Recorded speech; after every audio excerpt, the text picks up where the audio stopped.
이 시간 회복을 약속하시는 하나님, 회복을 약속하시는 하나님이라는 제목으로 하나님의 말씀을 증거하겠습니다. 오늘 본문인 이 예레미야 30장 말씀은 유다의 회복에 대한 말씀입니다. 자, 그렇다면 무엇으로부터의 회복인가? 바로 바벨론 포로로부터의, 바벨론 포로 생활로부터의 회복입니다. 당시 유다는 정치적으로, 사회적으로, 도덕적으로, 또한 영적으로 대단한 혼란기였습니다. 암흑기였습니다. 그래서 요시야 왕부터 요하난까지 모두 7명의 왕들의 흥망성쇠가 있었고, 또 바벨론 제국이 등장하고 그 바벨론 제국에 의한 3차례에 걸친 침략전쟁이 있었고, 그리고 마침내 예루살렘이 함락되는 것까지 유다는 그야말로 역사적인 암흑기를 보내고 있었습니다. 그래서 하나님께서 예레미야와 스바냐와 에스겔 같은 많은 선지자들을 보내셔서 이 유다 백성들의 신앙과 삶의 길을 인도하셨습니다. 특별히 당시에 여러 선지자들이 있었지만은 이 예레미야만큼 비중 있는 선지자는 없었습니다. 보통 예레미야를 눈물의 선지자다 그렇게 부르곤 합니다. 예레미야 선지자 하면 눈물의 선지자 그렇게 부르죠. 그런데 예레미야가 흘렸던 그 눈물은 자신을 위해 흘리는 눈물이 아니라 바로 민족과 국가를 위해 흘리는 눈물이었습니다. 또 여러분, 눈물이 의미하는 것처럼 예레미야는 마음이 부드럽고 그리고 연약한 심성의 소유자였어요. 그러니 하나님의 그 두려운 말씀을 받들어서 유다 백성들의 죄를 말하고 그리고 하나님의 징계와 심판을 말해야 했으니 여러분 생각해 보십시오. 얼마나 정말 두렵고 그 삶이 외롭고 고통스러웠겠습니까? 예레미야는 하나님의 말씀을 전하면서 사람들의 온갖 조롱과 핍박과 배척을 경험해야만 했습니다. 특별히 예레미야를 대적했던 두 부류의 사람들이 있습니다. 첫째는 말할 것도 없이 유다 백성들이었습니다.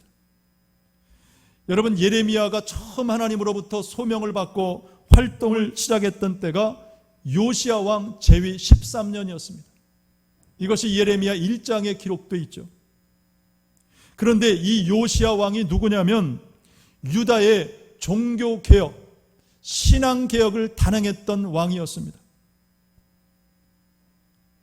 그러나 그 이전 므낫세 그 왕 때부터 고질화되었던 이 유다 백성들의 타락한 습성을 고치지 못했어요.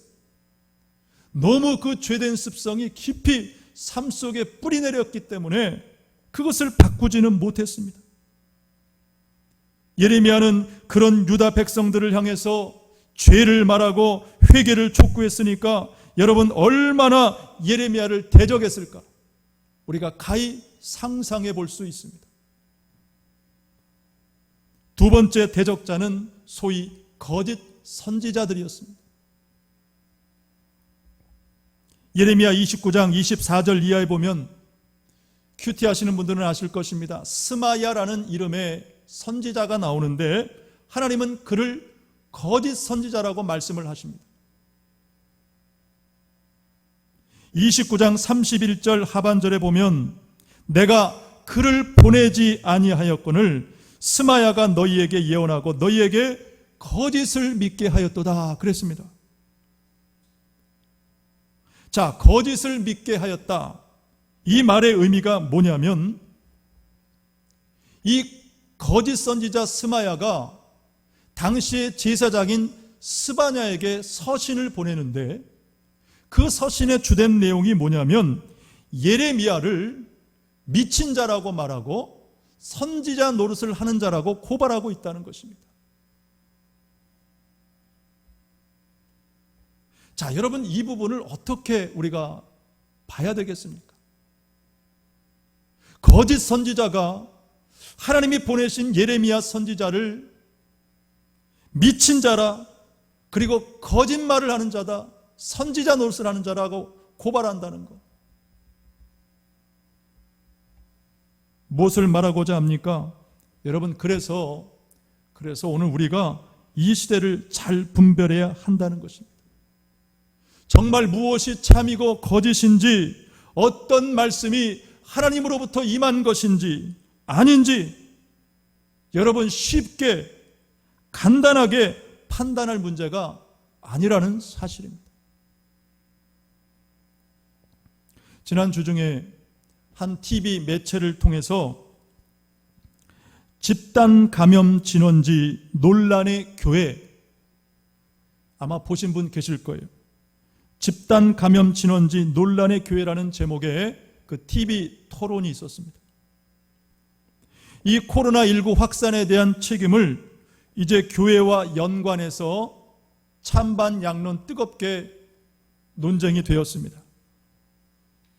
그런데 그 중에 교회 책임을 강력하게 주장했던 어느 목사님이 계시는데, 이분이 사실은 장로교 목회자이긴 하지만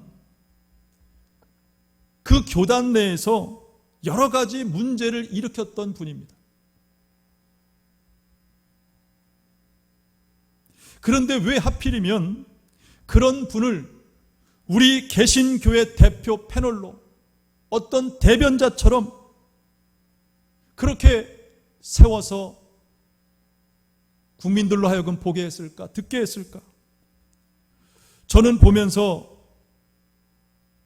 사람들이, 특별히 우리 그리스도인들이 저 말에 현혹되면 안 되는데, 저 말에 현혹되면 안 되는데 사실 걱정하며 봤습니다. 여러분, 이 코로나19의 확산을, 이 책임을 교회로 돌리는 분들이 공통적으로 인용하는 성경 구절이 있습니다. 그 성경 구절이 마태복음 22장 39절의 말씀이죠. 우리가 잘 아는 말씀입니다. 둘째도 이와 같으니, 그와 같으니 내 이웃을 내 자신과 같이 사랑하라. 하나님을 사랑한다면 이웃도 똑같이 사랑하라는 그런 말씀입니다. 주님의 말씀이 맞습니다. 여러분, 우리 그리스도인들 치고 이웃을 사랑하지 않는 그런 교인, 그런 교회가 어디 있겠습니까? 그러나 여러분, 이웃 사랑은 엄밀히 말하면 그 전제가 먼저 선행돼야 돼요. 그 전제가 뭘까요? 39장 앞선 37절 말씀에 보면 내 마음을 다하고 목숨을 다하고 뜻을 다하여 주 너희 하나님을 사랑하라. 마음과 목숨과 뜻을 다하여 주 너희 하나님을 사랑하라. 이것이 전제예요. 즉 하나님을 마음과 뜻과 생명을 다해 먼저 사랑한 다음에, 하나님을 사랑한 다음에 그 다음에 이웃을 사랑하라는 그런 뜻입니다. 이것이 말씀의 본뜻입니다. 그래서 이웃사랑을 더 세컨드, 두 번째라고 말씀을 하는 것입니다. 그러니 하나님을 생명 다해 사랑하지 않는 사람은 감히 이웃사랑에 대해서 말할 수 없는 것입니다.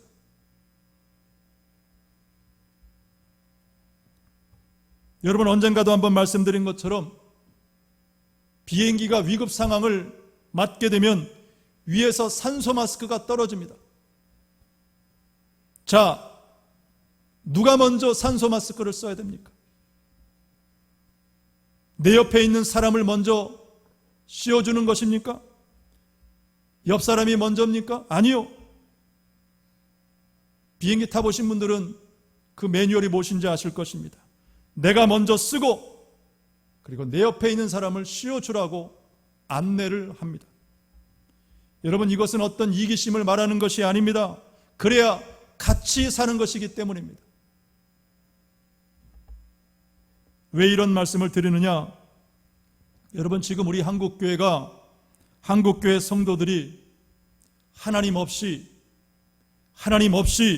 내 이웃을 먼저라는 이 생각에 잡혀 있기 때문에, 하나님 없이 내 이웃을 먼저라는 이 생각에 잡혀 있기 때문에 정작 내 자신의 신앙이 병들고 메말라가고 그리고 점점 구원에서 멀어져 가고 있다는 이 사실을 인지하지 못한다라는 사실입니다. 여러분, 그러므로 잘 분별하십시오. 무엇이 하늘로부터 임하는 하나님의 말씀인가, 뜻인가? 여러분, 분별하시기를 주님의 이름으로 축복합니다. 우리 한번 같이 축복하며 권면하면 좋겠습니다. 시대를 잘 분별합시다. 말씀을 분별하여 들읍시다. 여러분, 참 어려운 시대입니다. 하나님의 말씀을 잘 분별하여 들으시기를 바랍니다. 자, 이제 오늘 본문을 통해 나타난 이 회복의 약속은, 하나님의 회복의 약속은 어떤 것이고 또 오늘 우리에게 어떤 의미를 주는가, 이 시간 두 가지로 살펴보도록 하겠습니다. 첫째로, 회복은 하나님만이 주실 수 있다라는 사실입니다. 회복은 하나님만이 주신다. 회복은 하나님만이 주신다. 본문 12절과 13절 말씀해 보니까 여호와께서 이와 같이 말씀하시니라. 내 상처는 고칠 수 없고 내 부상은 중하도다. 내 송사를 처리할 재판관이 없고 내 상처에는 약도 없고 처방도 없도다 그랬습니다. 자, 여기 보면 상처를 고칠 수 없다, 부상이 중하다, 그래서 약도 없고 처방도 없다 그랬습니다. 자, 여러분, 무엇을 의미할까요? 두 가지입니다. 첫째는 당시의 상황이, 유다 백성들이 처한 상황이 너무나도 절망적이다는 것입니다. 당시의 상황이 너무나도 절망적이다. 그래서 어디에도 없고 온통 없다라는 그런 회복 불가능의 상태를 말하고 있습니다. 그래서 둘째, 하나님만이 고치실 수 있다. 하나님만이 회복시키실 수 있다라는 그런 말씀인 것입니다. 여러분, 오늘 우리도 마찬가지입니다. 지금 우리가 경험하는 이 시대, 이 상황, 누가 고칠 수 있느냐, 누가 회복시키실 수 있느냐? 사람인가? 백신인가? 치료제인가? 아니요. 백신이 개발돼도 또다시 코로나는 변종합니다. 여러분, 하나님만이 회복시키실 수 있는 줄로 믿습니다. 왜냐하면 하나님은 우리의 아버지시기 때문이죠. 하나님은 우리의 아버지시기 때문에 누구보다 지금의 우리의 이 상황과 절망과 아픔과 고통과 상처를 아시고, 그래서 치유하시고 반드시 여러분 회복시키시는 줄로 믿습니다. 이재철 목사님이 쓰신 회복의 신앙이라는 책에 보면 이런 목사님의 이야기가 소개되어 있습니다. 목사님이 그 신학교를 졸업하실 때 이제 제주도로 졸업여행을 갔다고 합니다. 그때 3살 난 그 아들을 데리고 이제 가게 됐는데, 마지막 일정 중에 그 한라산을 이제 등반하는 일정이 있더라는 거예요. 근데 원래 목사님은 그 한라산을 그 등반하는 그 일정을 안 가려고 했기 때문에 등산화를 따로 준비하지 않았다고 합니다. 그런데 뭐 어떻게 해서 가게 됐나 봐요. 그래서 이제 그 3살 난 아들을 배낭에 탁 이렇게 이제 짊어지고 한라산을 오르게 됐어요. 등산화가 없으니 구두를 신고 이제 오르게 된 것입니다. 그렇게 힘들게 정상에 오르는데 일행 중에 도중에 포기하는 사람들이 내려오더래요. 그분들의 얼굴을 보면서 드는 생각이 끝까지 나는 정상에 오르겠다, 이렇게 마음을 다짐을 했대요. 끝까지 정상에 오르겠다. 그런데 그렇게 한참 산에 오르는데 어떤 체격 좋은 전도사님 한 분이 이렇게 오시더니만 그 아이가 든 배낭을 대신 이제 메워주겠다, 그렇게 이제 말씀을 하시더라는 거예요. 그래서 메워줬는데 불과 10분도 못 가가지고 힘들다고 포기하더라는 것입니다. 반대로 목사님은 그 3살 난 아이를 그 배낭을 메고 무려 8시간에 거쳐 이제 정상을 등반하고 이제 내려오셨어요. 한라산 등반을 완주한 것이죠. 자, 여러분, 무엇의 차이입니까?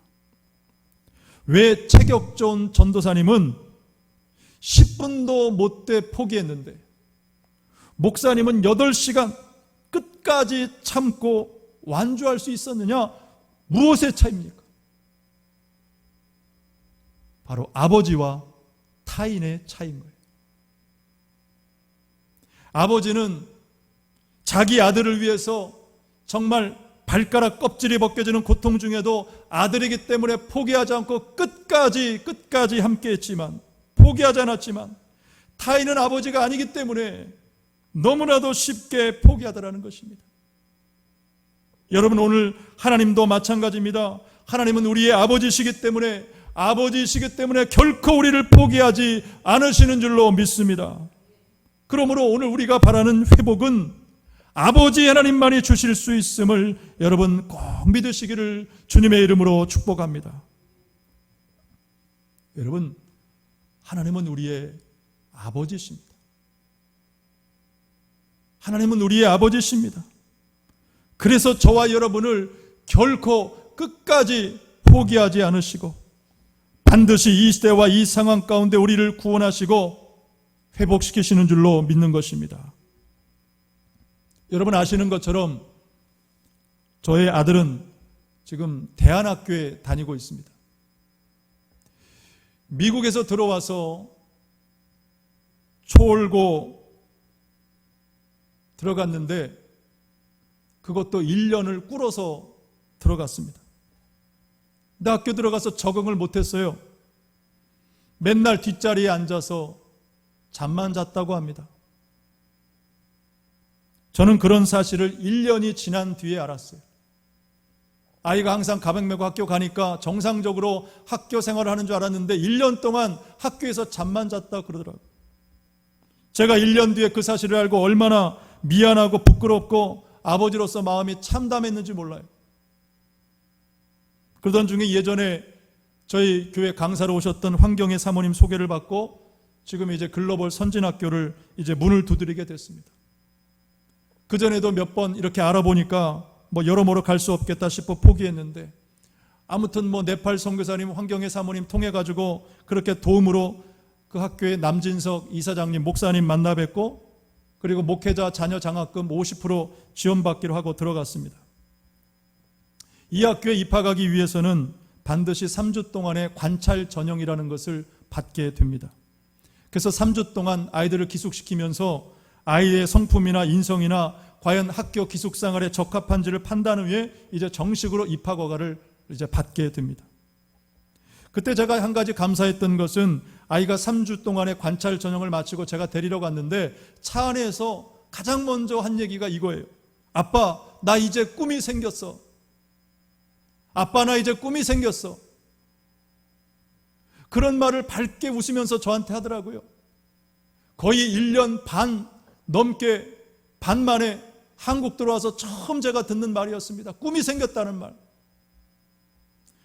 너무나 그 말이 저를 기쁘게 했습니다. 뭔가 희망이 생기는 것 같고 하나님 앞에 감사했어요. 그래서 그렇게 잘 학교에 입학하나 보다 생각을 했는데 얼마 후에 학교 입학 담당자로부터 전화가 왔습니다. 뭐라고 왔냐면 초월고에서 1년 공부한 거를 인정할 수 없다는 거예요. 그래서 다시 1학년부터 다녀야 된다는 것입니다. 그 말을 듣는데 정말 가슴이 무너졌습니다. 그 며칠 사이에 천국과 지옥을 왔다 갔다 했어요. 여러분 생각해 보십시오. 미국에서 학교를 다닐 때는 800명 학생 중에 상위 2, 3%였는데 그런 아이가 학교 초월고에 와서 그것도 1년을 꿇어서 들어갔고 또다시 전학간 학교에서 1년을 더 꿇어야 된다고 여러분 그 상황을 한번 생각해 보십시오. 과연 아이가 그 상황을 받아들일 수 있을까? 저의 낙심보다 아이가 받을 상처와 좌절감을 생각하니까 마음이 무너지더라고요. 그래서 성전에 와서 하나님 앞에 울며 불며 기도했습니다. 하나님 받을 고통이 있다면 제가 받게 해달라고. 하나님 고통 제가 받게 해주세요. 제가 하나님 앞에 이 성전에서 하나님 앞에 울며 기도했습니다. 그런데 너무 감사한 것은 아이가 그런 상황을 담담하게 받아들이더라고요. 한 번은 학교에서 잠시 와서 하는 말이 저한테 이렇게 묻는 거예요. 아빠, 학교 애들이 나를 어떻게 부르는지 알아? 어떻게 부르는데? 그랬더니 아이들이 자기를 그렇게 부른대요. 이꿀 미국에. 이꿀 미국에 그렇게 부른다는 거예요. 무슨 말인지 아시죠? 2년 꿀은 1년이 아니라 2년 꿀은 미국에라고 그렇게 부른다는 거예요. 그래서 아이한테 내색도 못하고 다만 그런 상황 가운데 중심 잃지 않고 그래도 하나님에 대한 믿음은 있으니까 잘 적응해 주기를 계속 하나님 앞에 기도했습니다. 하나님께서 친히 아버지가 되어주셔서 이 아이의 길을 인도해 주시고 하나님 책임져 달라고 하나님 앞에 기도했습니다. 그렇게 1년이 지났고 지금 이제 2학년 2학기째를 보내고 있습니다. 1년 반 동안 그동안 여러 가지 일들이 많았죠. 학교 동아리 모임, 태권도 시범단에 들어가고 또 처음입니다. 태권도를 너무 두려워했던 아이가 태권도 시범단에 들어가고 학급 반장을 한다 그러고 통역관으로 일을 하고 때로는 학교 축제 때 댄스를 춘다고 사진까지 그렇게 보내왔어요. 보면서 뭔가 아이가 그래도 자기의 길을 찾고 가고 있구나 라는 생각이 들면서 하나님 앞에 감사했습니다. 그러다가 지난 주일 저녁에 전화가 왔는데 이번에 학교에서 총학생 회장을 뽑는데 자기가 나간다는 거예요. 그래서 저는 그런가 보다 싶었습니다. 생각을 해봤어요. 나는 닮지 않은 것 같은데 혹시 외할아버지 닮았나? 그런 생각을 잠시 해봤습니다.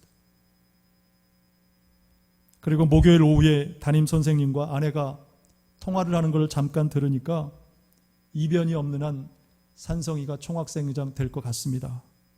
그러는 거예요. 그리고 얼마 후에 전화가 왔습니다. 학생회장이 됐다는 말이었어요. 그날 오후에 많은 생각을 하게 됐습니다. 아이가 학생회장 되고 안 되고 그것이 대단한 일은 아니고 중요하진 않지만 다만 한 가지 그때 제가 깨달아지는 것은 뭐냐면 바로 기도의 응답이었습니다. 하나님 앞에 이 아이의 아버지가 되어 주옵소서. 하나님께서 친아버지가 되어달라고 그렇게 기도한 기도의 응답이었습니다. 사실 아이가 다니고 있는 학교가 소위 센 아이들이 많습니다.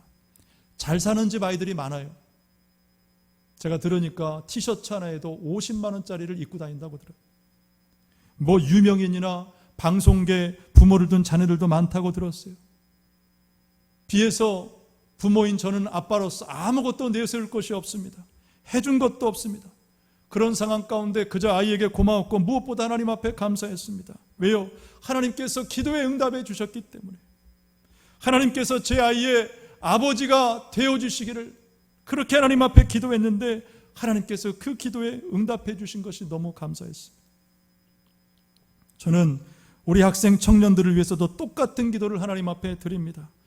시험 준비하고 있는 우리 청년들 혹은 직업이나 진로를 위해서 이런저런 특별한 상황 가운데 기도 부탁한 청년들이 아니면 다 예외 없이 똑같은 기도를 하나님 앞에 드립니다. 하나님께서 우리 학생 청년들 아무개 이름 불러가면서 하나님, 이 아이의 길을 인도해 주세요. 하나님께서 친히 아버지가 되어주세요. 똑같은 기도를 하나님 앞에 드립니다. 왜냐하면 그것이 우리 기도의 전부이기 때문에. 저는 우리 학생 청년들을 위해서, 우리 학생 청년들도 그렇고 우리 부모들도 똑같다라고 봅니다. 우리가 하나님 앞에 무엇을 구해야 될까요? 하나님, 나의 아버지가 되어주시고 내 아이의 아버지가 되어주시도록 여러분 꼭 그렇게 기도하시기를 축복합니다.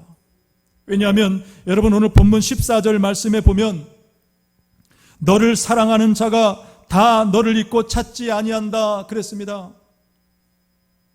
여기서 말씀하는 너를 사랑하는 자라는 것은 누구를 말하냐면 유다가 동맹을 맺고 의지했던 나라와 민족들입니다. 에돔과 애굽 같은 나라지. 그런데 어떻습니까? 이제는 더 이상 유다를 도와주지도 않고 너를 잊고 찾지 않는다 그러는 것입니다. 여러분, 세상이 그렇고 사람들이 그런 거예요. 우리가 수예배 때 말씀을 통해 영상을 통해 살펴본 것처럼 여러분 세겜 사람들과 아비멜렉의 관계를 통해 우리가 배웠습니다. 여러분, 이 아비멜렉이 왕이 되는 과정 가운데 결정적인 역할을 했던 사람들이 바로 세겜 사람들이었어요. 그런데 어떻습니까? 그 세겜 사람들이 오히려 아비멜렉에 의해서 비참한 죽음을 맞게 되더라는 것입니다. 그러므로 사람을 의지하지 말라. 사람 의지하지 말라. 믿지 말라. 또 세겜 사람들이 아비멜렉의 그 칼을 피하여 엘브릿 신전이라는 곳에 숨어들었어요. 왜입니까? 그 엘브릿 신이, 우상이 자신들을 구원해 줄 것이라고 믿었기 때문이에요. 그런데 결과가 어떻습니까? 그 엘브릿 망대에 숨어 있다가 다 같이 불에 타 죽고 말았다라는 사실입니다. 세상을 의지하는 것이 그렇다. 여러분, 그래서 돈을 의지하면 돈에 망하는 것이고 명예나 권세의 우상을 쫓으면 그 명예나 권세 때문에 반드시 망하게 되는 것입니다. 그러므로 오늘 우리의 구원과 회복은 오직 하나님만이 주실 수 있음을 기억하시고 더욱 하나님을 의지하는 저와 여러분의 신앙이 되시기를 주님의 이름으로 간절히 축복합니다. 두 번째, 하나님이 하시는 회복은 실제적인 회복입니다. 회복의 약속은 실제적이다. 본문 18절 이하에 보면 하나님은 유다의 회복을 말씀하실 때에 실제적인 회복을 약속하셨어요. 이전까지는 어떤 포괄적인 큰 그림의 회복을 말씀하셨다면 이제 18절 이하부터는 조금 더 구체적이고 실제적인 그런 회복을 말씀하고 있다는 사실입니다. 그것은 크게 세 가지인데 첫 번째는 일상의 회복입니다. 18절 말씀해 보니까 여호와께서 말씀하시니라 보라 내가 야곱 장막의 포로들을 돌아오게 할 것이고 그 거처들의 사랑을 베풀 것이라 성읍은 그 폐허가 된 언덕 위에 건축될 것이요 그 보르는 규정에 따라 사람이 살게 되리라 그랬습니다. 실제적인 회복을 말씀하죠. 여기서 장막은 집을 말하고 성읍은 도시를 말하고 다시 말하면 무너지고 황폐화된 그 일상이 삶이 회복된다라는 그런 뜻입니다. 여러분 그렇습니다. 하나님은 반드시 무너진 우리의 일상을 일으키시고 회복시켜 주실 줄로 믿습니다. 두 번째는 영적인 리더를 세우시겠다는 약속입니다. 영적인 리더를 세우시겠다. 본문 21절 말씀해 보니까 그 영도자는 그들 중에서 나올 것이요 그 통치자도 그들 중에서 나오리라. 내가 그들을 가까이 오게 하리니 그가 내게 가까이 오리라. 참으로 담대한 마음으로 내게 가까이 올 자가 누구냐? 여호와의 말씀이니라 그랬습니다. 여기서 말씀하는 이 영도자는 에스라와 니에미야 같은 영적인 리더들을 말하는 것입니다. 실제로 이 에스라와 니에미야는 유다 백성들이 바벨론 포로에서 돌아올 때 귀환할 때에 이들을 이끌고 신앙의 재건을 위해 앞장섰던 그런 영적인 리더예요. 그래서 특별히 이들을 성경이 오늘 본문에 뭐라고 표현했냐? 그가 내게 가까이 오리라 그랬습니다. 이 말의 뜻은 뭐냐면 하나님께 가까이 나아갈 거룩한 제사장의 신분을 소유했다라는 그런 의미인 것입니다. 여러분 같은 의미로 하나님께 가까이 나아가는 이 제사장적 특권을 가진 영적 리더들이 여러분, 이 나라와 민족 가운데 반드시 세워지고 여러분 이끌게 될 줄로 믿습니다. 여러분, 그러므로 오늘 우리는 그날을 꿈꾸고 소망하며 함께 기도해야 하는 줄로 믿습니다. 셋째로, 하나님이 약속하신 회복은 바로 하나님과의 관계 회복입니다. 본문 22절 말씀 끝에 보니까 너희는 내 백성이 되겠고 나는 너희들의 하나님이 되리라. 하나님과의 관계 회복을 말합니다. 사실 어떻게 보면 이것이 하나님께서 궁극적으로 바라고 우리에게 이 깊은 고난과 폐허 속에 주시고자 하시는 회복인 것입니다. 여러분, 왜 이스라엘과 유다가 이방 민족에게 짓밟히고 포로가 되었습니까? 왜 삶이 핍배해졌습니까? 바로 하나님과의 관계에 소홀했기 때문이에요. 하나님보다 세상을 더 사랑하고 더 의지하고 더 가까이 했기 때문에 그런 것입니다. 마찬가지로 여러분, 왜 이 시대에 하나님께서 이 땅과 특별히 교회들에게, 성도들에게, 오늘 우리에게 깊은 고난을 경험하게 하시느냐? 바로 오늘 우리의 신앙을 돌아보고 하나님과의 바른 관계로 회복하라는 그런 뜻인 것입니다. 이 깊은 고난을 통해서 하나님과의 바른 관계를 회복하라. 이것이 바로 하나님의 뜻인 것입니다. 저는 최근에 이 코로나19 사태와 관련된 두 가지 교회 이야기를 들었습니다. 하나는 이번 이 코로나19 사태가 장기화되면서 여러분 아마 들으셨을 것입니다. 무려 180교회 이상이 경매에 넘어갔다는 소식입니다. 180개 교회들이 경매에 넘어갔다. 왜일까? 무엇을 의미하냐? 무엇을 생각하게 하는가? 또 다른 하나는 우리 초월 기독교연합회 어느 목사님이 올려주신 글인데, 몇 주 전에 처음 교회 집합 금지 명령이 내려졌을 때 그때 벌금이 300만 원이었죠. 그때 어느 성도 한 분이 주일 아침인데 300만 원을 가지고 목사님을 찾아오셨대요. 그러면서 목사님, 우리 방역 철저히 하고 이 300만 원 들여서라도 하나님 앞에 예배 드립시다. 너무 감격해서 그 말씀을 초기현 모임에다 올려주셨어요. 왜냐하면 여러분, 그분에게 300만 원보다 하나님 앞에 드리는 예배가 더 크고 중요했기 때문입니다. 300만 원을 내더라도 하나님 앞에 예배를 드리자. 여러분, 어떻게 생각하십니까? 저는 이 두 이야기를 들으면서 갖게 된 생각이 있었어요. 그것이 뭐냐면 바로 주인의식입니다. 주인의식. 자, 여러분, 교회가 위기일 때 과연 주인의식은 뭐냐? 또한 교회가 경매에 넘어가는 그 상황 가운데 주인의식은 뭘까? 또 과연 하나님 앞에 드리는 예배를 위해서 우리는 정말 300만 원까지 드릴 수 있는, 아니 그보다 더 큰 것을 하나님 앞에 드릴 수 있는 믿음이 과연 있느냐? 많은 것을 생각해 봤습니다. 어떻습니까?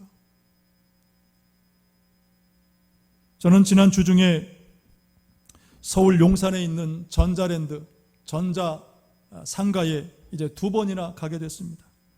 아까 광고 말씀드린 것처럼 처음에 어느 집사님께서 방송 장비 그 50만 원의 헌금을 먼저 심으셨고, 또 지난주에 한 분이 또 300만 원 이제 목적 헌금 드리셨고, 그리고 저희 가정이 60만 원, 또 부족한 30만 원 교회 재정, 이렇게 해서 카메라 2대 영상 장비를 이번에 구입을 했습니다. 코로나19로 인해서 또 앞으로의 교회 사역에 이 영상이 중요하기 때문에 필요한 것들인데, 그동안 준비하지 못하고 기도만 하고 있다가 마침 목적 헌금이 이렇게 준비가 돼서 구입을 하게 됐습니다. 벌써 몇 주 전부터 여기저기 알아보고 인터넷 찾아보고 문의해보고 찾아가보고 발품 팔아서 결국 가장 합리적인 곳에서 구입을 했습니다. 용산 전자상가에 갔더니 그 1층에 캐논 매장이 두 군데가 있더라고요. 모르겠습니다. 또 다른 데 있는지 모르겠는데 제가 아무튼 간 곳은 두 곳이었어요. 처음에 간 곳에서 이제 교회에서 왔습니다. 작은 교회입니다. 이 코로나 때문에 비대면 예배며 여러 가지 상황을 설명을 했고, 솔직히 모릅니다. 좀 도와주십시오. 그러니까 제가 간절하게 물었어요. 그런데 이분이 저를 어떻게 보셨는지 귀찮다는 듯이 대충 그렇게 설명하고 넘어가더라고요. 그래도 한 말씀이라도 더 들으려고 붙어서 묻고 또 물었어요. 그렇게 한 15분 정도 지났는데 그 매장에 어떤 한 분이 들어오는데 보니까 그분이 사장이더라고요. 그 매장의 사장이더라고요. 그러더니만 그 사장이 들어오니까 이 직원이 갑자기 친절 모드로 바뀌어요. 불친절했던 그분이 갑자기 친절했습니다. 당황스럽더라고요. 그래서 나와서 오는데 또 다른 캐논 매장이 한 군데 있어요. 그냥 갈까 하다가 용기를 내서 들어가서 또 다시 물었습니다. 앞선 매장에서 들은 그 귀동량으로 들은 그 모델명 캐논 뭐뭐뭐 시리즈를 얘기를 하면서 값과 사양과 기능과 등등 여러 가지들을 묻게 됐는데, 그런데 이분은 하나하나 정말 꼼꼼하게 아주 친절하게 그렇게 물어주시더라고요. 대답해 주시, 하나도 제가 불편하지 않았습니다. 그래서 나중에 이제 모든 대화를 마치고 나오는데 그분이 저한테 명함 하나를 딱 주세요.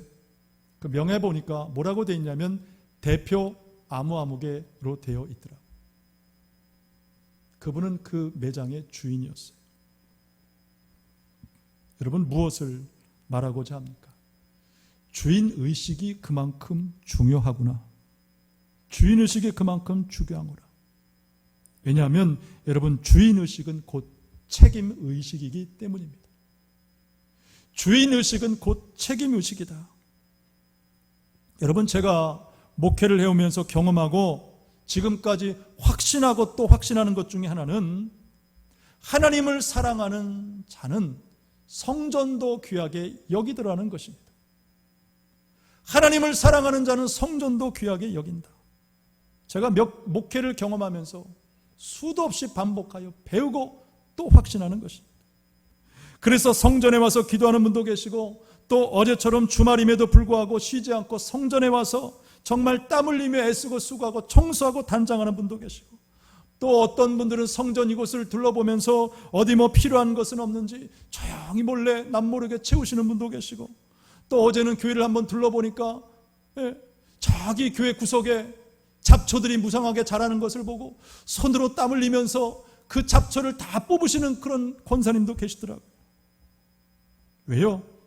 여러분, 하나님을 사랑하는 자는 성전을 귀하게 여기기 때문입니다. 여러분, 왜 우리가 성전 미화를 하고, 왜 친교 대신에 빵과 떡으로 지체들을 섬깁니까? 다 마찬가지라고 봐요. 여러분, 왜 합니까? 누구를 위해 합니까? 첫째는 하나님을 위해 하는 것이고, 둘째는 우리 자신을 위해서 하는 것입니다.